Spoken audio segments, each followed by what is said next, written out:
Welcome to r/Am I the Jerk, where Karen gets busted breaking in houses and blames her dad for it. My daughter got arrested for breaking into houses and blames me for not getting her off the hook. I'm not sure where to even start with this, but here it goes. I'm 47 male. My 22-year-old daughter was recently arrested for breaking into some rich people's houses and stealing. It wasn't just a one-time thing. She and her friends had been doing this for a while. They'd gotten lucky up until now, but their luck ran out when they broke into a mansion, triggered an alarm, and the police caught them. It didn't help that they weren't wearing masks, so the cameras caught everything, outside, inside, from every angle. Here's the thing, they could have been hurt. There was security at that mansion, and I honestly don't know how she made it out of there without that happening. The cops showed up before anything like that could go down, but she was arrested along with the others. I've already helped her pay for a lawyer, but the evidence against her is pretty airtight. They have her on camera breaking in. She had a part-time job, and she's been living at home, so there's no reason for her to be doing this.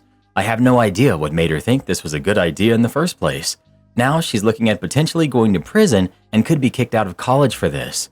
She's going to plead guilty because, well, she did it, and there's no way around that. What's really been getting to me is that she blames me for not doing more to get her off the hook. She's mad at me, like I'm supposed to magically make all of this go away. I don't know what else I'm supposed to do.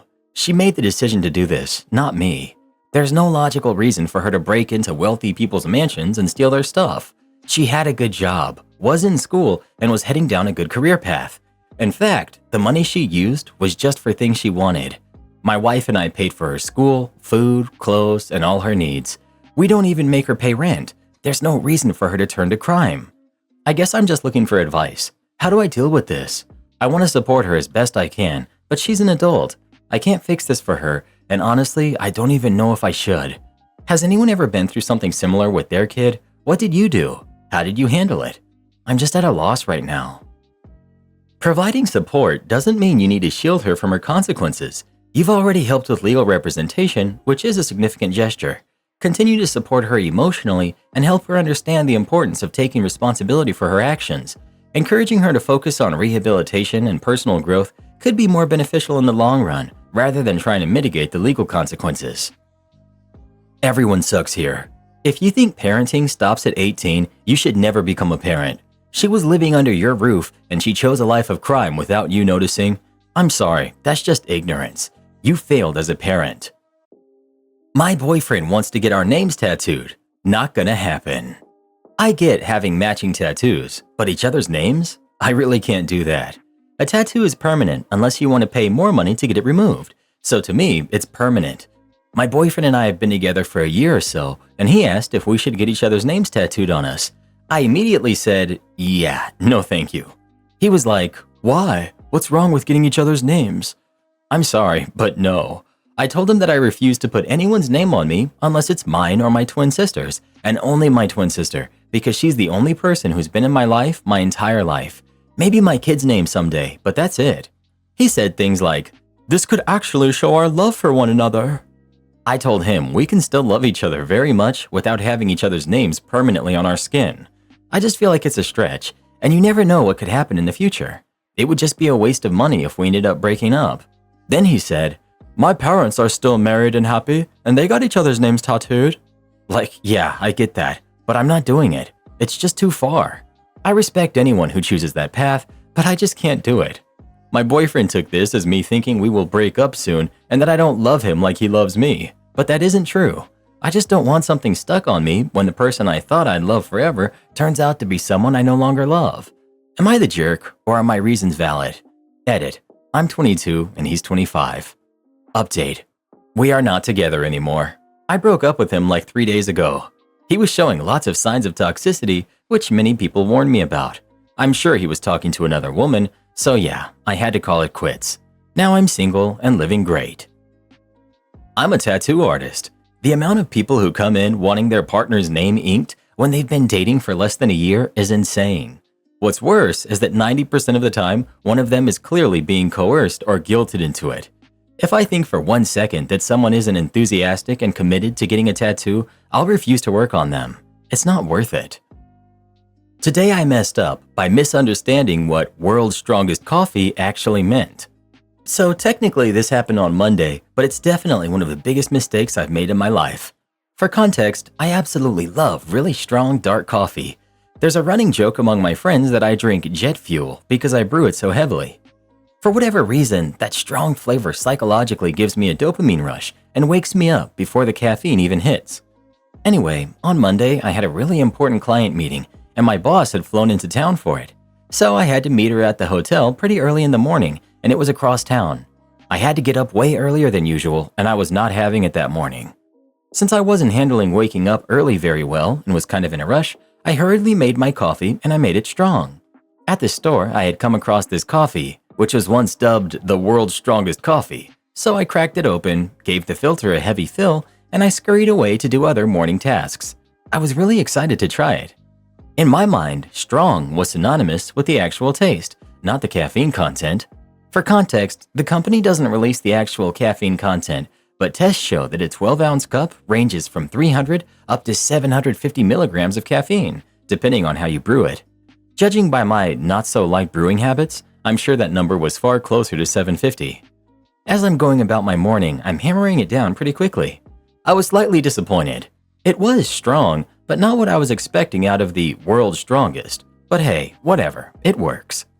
After the first few sips, I looked at the clock and realized I was running out of time. So I said, forget it, and just took my coffee with me to the shower where I could finish it off.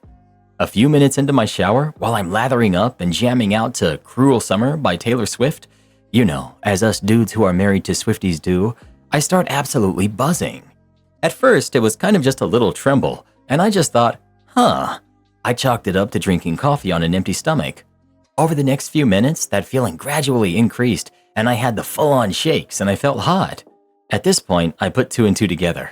Strong means the caffeine content. Oops. A little concerned, I hopped out of the shower, grabbed my phone, and Googled the amount of caffeine. I saw the 750 number and I thought, oh no.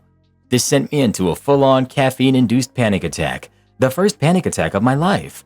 My legs gave out from the shakes and my heart was pounding while I lay in the fetal position on the ground trying to chill myself out. I thought I was having an actual heart attack. At the time, there was a bit of irony in my mind. As a guy in my late 20s who powerlifts and works out 5 days a week, my cause of death would be due to taking too much caffeine. Not the way I thought I'd go, but I accepted my fate in that moment. I called for my wife, who was extremely confused and very concerned. Her being frantic about me being frantic made me feel worse. But when I explained it, she calmed down, realized I probably wasn't dying, and just said, oh yeah, that'll do it. She then laid on the floor, petted me like one of our dogs, and handed me water off the sink counter.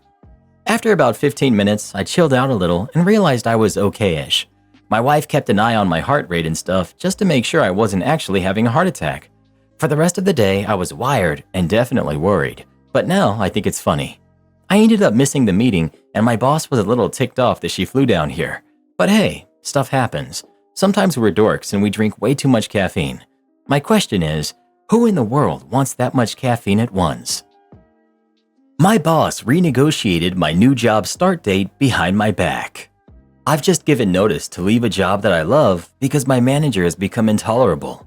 I'll spare you the details, but for context, this manager, who we'll call Blake, has a negative reputation in the company. The 2 previous departures from my team cited issues with Blake as their reason for leaving. I'm the third, at least, to quit because of Blake. Just before I gave notice, an excellent new job opportunity fell into my lap at a different company with a start date around the time I was planning to leave. I tried to offer 4 weeks notice and gave up some paid time off to ease the transition. Blake asked me to speak with the boss at my new job, let's call her Charlie, to ask for more flexibility with the start date. I agreed I would call Charlie, but within an hour of leaving that meeting with Blake, Blake called Charlie himself to try to negotiate a later start date for me. The field is small, so they're not strangers to each other, but as far as I'm aware, they don't have any relationship beyond passing professional acquaintances. Charlie called me, surprised and a bit shaken, to have heard unexpectedly from Blake, and the start date for the new position was pushed back by a month because of the pressure that she felt.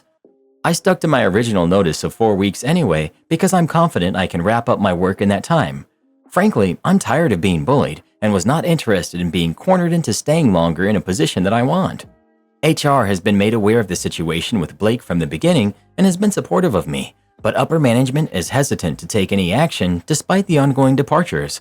My new role will involve contact with important people in my current organization, though not with Blake, so I need to maintain a positive relationship with the company while I exit. So, 3 questions. 1. Is it completely bananas for my manager to have called my new boss like that? Or am I off base in thinking this is wildly unprofessional? I could use some validation if I'm right to be upset, or greater context if I'm not. 2. How do I approach my exit interview? It now looks like I'm leaving because this new opportunity came up, but the truth is that I was out the door anyway, 100% because of my manager. Should I be honest about my reasons for leaving, or does providing honest feedback run the risk of damaging my relationship with the company, given they're not inclined to do anything about the cause of the turnover on my team? And 3. How do I approach what happened with my new boss when I finally start the new role? Updates. I took your advice with the exit interview and shared just enough for them to understand exactly why I was leaving without having to say it outright, without getting into detail or emotional about it. I've since run into a number of former colleagues from that company at conferences, many of whom expressed their support for me leaving. It seems like word has gotten around about Blake's behavior, and folks were upset about the circumstances of my departure.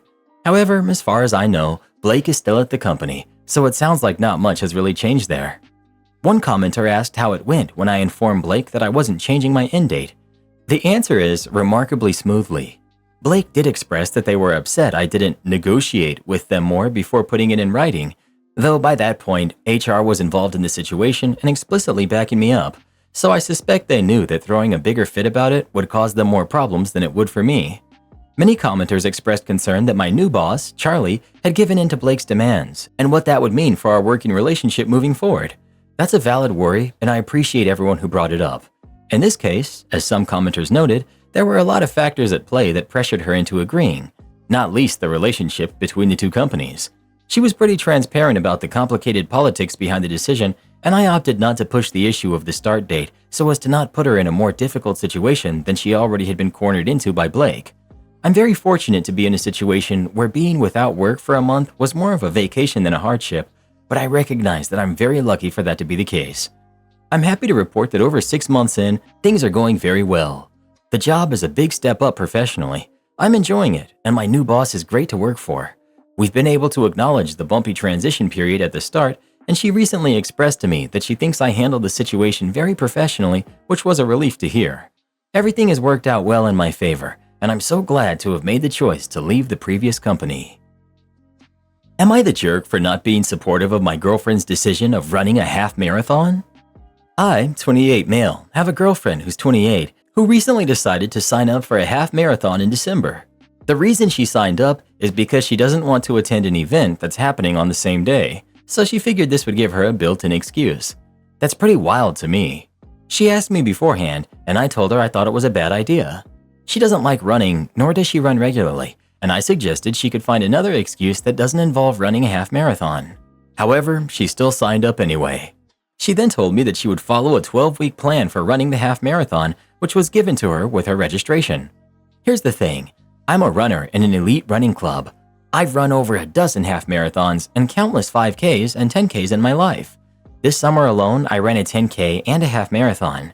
I finished 5th overall in the 10K and 12th in my category for the half marathon. I'm by no means a professional runner, but I do know what I'm talking about. She's often talked about wanting to get in shape, which I've always encouraged but never pushed for. It's not my place. About a month ago, she started going to bar classes, which she's enjoying quite a bit. I've gone with her a couple of times too, so I assumed that the bar classes were the final motivation she needed to sign up for the half marathon. Anyway, I advised her to start walking and jogging now before beginning the 12-week program. I told her that she needs to build a cardio base before taking on a half marathon program that includes jogging, repetitions, intervals, long-distance runs, hills, etc. She doesn't want to because she's not willing to stop going to bar classes, and she gets tired during 2 workouts a day. I explained that a half marathon involves a lot of mileage and that she needed to prepare to avoid injury. She responded that she's not interested in achieving a good time and just wants to finish, even if that means walking. She also mentioned that she has a cardio base from playing basketball growing up, though she stopped playing 8 years ago. I told her that since she made this commitment, she should take it more seriously. 12 weeks is a pretty standard program for a half marathon when you've been running and want to hit your peak for the race, not when you're starting from scratch. That was the last straw. She got really upset with me, saying that I was trying to put her down, wasn't being supportive, and that it's not easy for her when her boyfriend is in great shape and she isn't. At that point, I apologized for making her feel that way and said that I would drop it. I do feel that I need to find a better way to approach it, but I want to know, was I the jerk? You're the jerk. Oh no, she's doing my thing and she's not doing it the way I think it should be done. That's what you sound like. You're the jerk. You told her that she made a commitment and she should take it more seriously? She's not marrying running. She signed up for a half marathon. Best case scenario is that it kicks her butt and she takes it more seriously next time. Worst case is that she bails halfway into it or has to walk it out if she's determined to finish. You're the jerk. It's just a half marathon. She can walk if she wants to. She can quit if she wants. She can sleep in instead if she wants. There's no consequence for not running a half marathon that she signed up for. It's not even that big of a commitment. No one, except you, is going to care if she doesn't do it. The only risk is if she doesn't train and pushes her body too hard at the marathon, she could get hurt. Rather than acting like she should become an avid runner just because she signed up for a half marathon, you should support her decision to participate in the marathon at her comfort level in a safe way. She isn't risking injury yet, so you were out of line with your lectures. As for taking the commitment seriously, give me a break. Running is your hobby, not her life's work. Well, who do you think is the jerk? OP or his girlfriend? Please let us know. Am I the jerk for refusing to come clean and ruining my ex-husband's relationship? I, 42 female, divorced my ex-husband Chad, 42 male, a few years back because he cheated on me with his current wife Rebecca, who's 30. I'll spare the details, but basically something Chad did set off alarm bells, so I did some snooping and discovered a paper trail that led me to Rebecca. I was furious and hurt, but instead of confronting him right away, I waited and collected evidence. I found Rebecca on social media and joined one of the online clubs she was in. We had the same interests, so it wouldn't raise any red flags if either Chad or Rebecca found out. I just played it cool. I waited until our youngest was in school so I could get a part-time job, and I convinced Chad to pay for my certification so I could get a better job. During this time, he would go on trips, book hotels, buy gifts, etc. with a secret account that I was able to access because I knew Chad well enough to guess his passwords. He only set his alerts when someone tried to use it. After I had moved certain things out of the house without his knowledge and convinced him to take his name off my car, I handed him the divorce papers in the hotel lobby where he was waiting for Rebecca. I had tons of pictures of them together, but I only showed 3 when he tried to deny it and 2 more to his family when he sent them after me. Chad was up for a big promotion, so I told him that we could either get this divorce over with or I could kick up a fuss that might make his employers reconsider his position. After I made it clear that I didn't want any alimony and that he could keep his retirement, we went our separate ways. Shortly after that, Rebecca got pregnant and they got married. She aggravates me to no end, but since my kids never complained, I was willing to just get over it.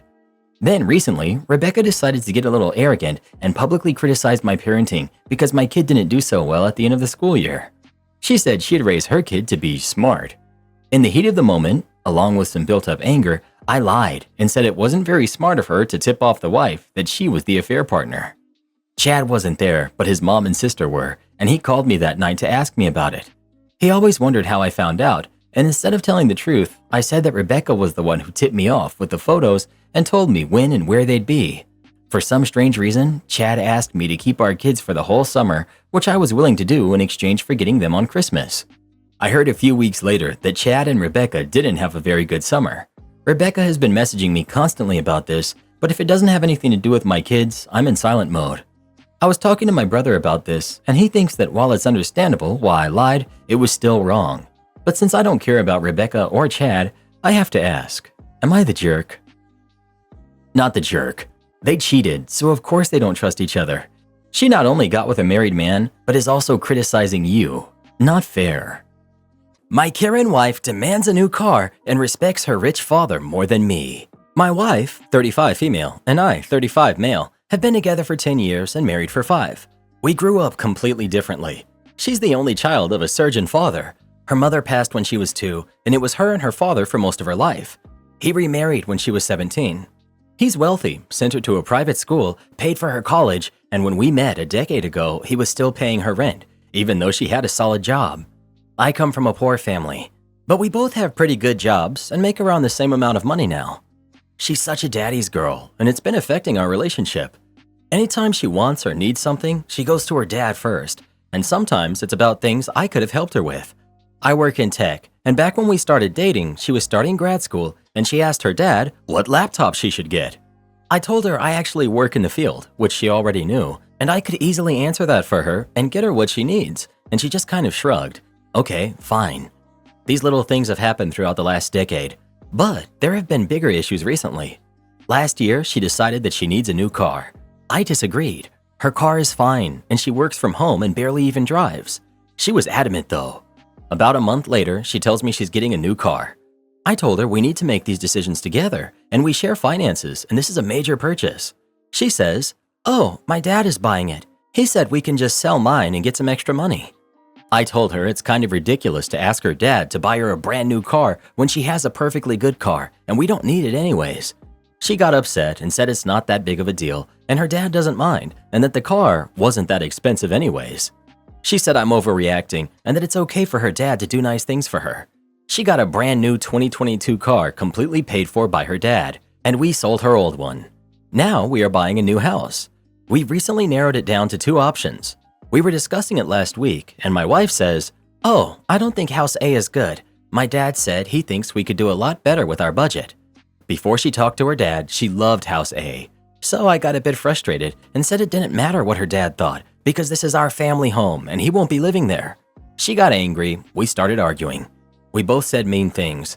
I called her a spoiled brat and said she needed to grow up, and she got upset and slept in the guest room, and now it's been a few days and we've barely spoken. She said I was so mean to her. You're the jerk. You just sound super insecure about her father. Take a moment to reflect. You're on Reddit complaining that she asked her dad for advice on a laptop. You're jealous. That's all there is to it, and it's pathetic. Instead of worrying about her relationship with her father and calling her names, why aren't you using rich father-in-law to your advantage? Like you actually started a fight over her getting a new car neither of you had to pay for. Just insane. He's on Reddit complaining that she asked her dad for advice on a laptop 10 years ago, no less. Good grief. You're the jerk. It sounds like you want her to take your advice on everything and not her dad's. It might be that she grew up not wanting for anything and seemingly still doesn't, but you have been with her for a long time, so it's not as though you haven't been aware of it. If he's willing to fund stuff, then just enjoy it, as most people would be quite happy with someone buying them a new car. You're the jerk. You got mad that she asked her dad what kind of laptop to get. Just ridiculous. Just because you got married doesn't mean her dad isn't part of her life anymore. I agree, financial decisions should be made together. She wanted the car and you said no. There was no compromise on your part at all. No conversation, just a no, we don't need it. So I see why she went to her dad. Now you have a new safe car that you didn't have to pay for, plus extra cash from the sold car. Sounds like you might be jealous. Regarding the house, parents typically bring the reality to situations. Maybe she liked House A and was excited but couldn't see the reality, so her dad's job was to make her see maybe it's not worth the money. That maybe you could get a more move-in ready home, or one with a better yard or an extra bathroom. It doesn't mean she doesn't love it anymore, just that maybe there's something better for the budget you have. Not the jerk. If the roles had been reversed and this was a man who ran to mommy all the time, it wouldn't be a single "you're the jerk" here. Yes, being mean to her wasn't nice, but this has been boiling up for a while. You're married to her dad's opinion. If you want to keep this marriage, you need counseling. This is funny. If the roles were reversed, people would call the husband a mama's boy. Not the jerk, and I can't fathom all the "you're the jerks." She's married to you. Things should be discussed between you two. She doesn't get the answer she wants, so she runs to daddy to get it. Just start doing the same in respective opinions about things. Oh, well, I spoke to my parents and they think this, so we're not going to do that anymore. Or, I spoke to my parents and they think I should spend my money on this, so that's what I'm going to do. Sometimes people need a mirror reflected on them. She clearly does not respect you, your opinion, or your marriage. I would suggest marriage counseling to work through both your issues. ETA, if you want to have kids with her, you need to get this sorted out now. Not the jerk. If you're a man, never marry a woman who will always place her father above you when it comes to respect. And the same goes for women. Don't marry a man who will always value his mother's opinions over yours. When you get married, it's time to start operating as a team. That team should depend on each other, not mommy and daddy. I know Reddit is infamous for recommending divorce, but in this case, I think it's warranted. She's never going to see you on an equal level as she sees her father. He's always going to be the man, and you're going to be the boy. All of these Redditors saying you're the jerk, they are either boys themselves or girls who see no problem in holding their father in higher regard than their spouse. An attorney's dream case, my parents versus the bank. In 1973, my parents had enough money to build a little ranch house in the country. The small bank in town approved the mortgage, and the bank signed a contract to give Bob the money to build the house. Bob, as it turns out, was overbooking himself all over town, leaving his clueless minions to do the actual work. The build took longer and longer, with more and more work having to be ripped out and redone. We're not talking about using the wrong color paint or nailing up some wonky trim here or there. The architect forgot to fully erase a line on the blueprints, and the framers built a wall through the bathtub. My mother was told, don't put anything heavy in the kitchen cabinets because they were attached to the drywall, not the studs, using a few roofing nails through the back of each cabinet. The garage door opening was framed into the living room instead of towards the driveway, and so on. When the bank's representative showed up for the final inspection, my parents met him in the front yard and refused to sign off on Bob's work.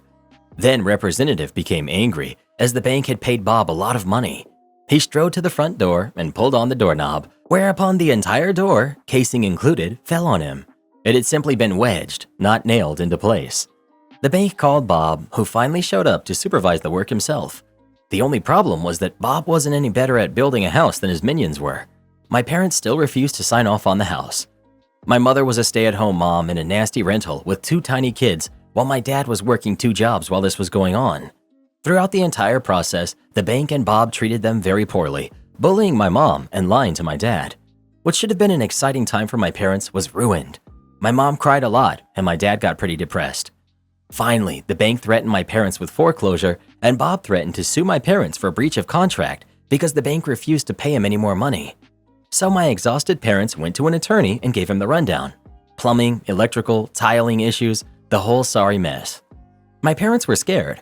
All they had was their small down payment savings, so if this became a lengthy court battle, the bank and Bob would win. The attorney, Tom, was kind, but my dad said he could tell that he and Mom were doomed from Tom's facial expressions as he sorted through the paperwork. Then, abruptly, Tom smiled. "Let's get everyone together for a meeting," he told my parents. "Tomorrow." So my parents, Tom, the bank's representative, and bank's attorney, Bob and Bob's attorney met at the bank. Tom didn't give anyone else time to begin. He said, "Well, my clients have decided they no longer want this house. Please remove it." Everyone else started laughing. "Remove it? Have you lost your mind?" Tom, in a sweeping theatrical gesture, placed a deed on the table. "My clients own the land the house is sitting on outright. They no longer want the house. Get the house off my client's land." Bob's attorney stared at the deed and then turned and stared at Bob. "You built a house on land you didn't own?" Bob nodded. The bank's attorney started yelling at the bank's representative. "You didn't finance the land the house is on?" The representative stammered. No," Tom said firmly. "As I said, gentlemen, you're trespassing on my client's land. I expect the house to be removed and the land returned to its original state at once." My dad said he'll remember the blank looks everyone had on their faces for the rest of his life. Sure, the bank could foreclose on a house that wouldn't exist by the end of the week, with no help to recoup the money.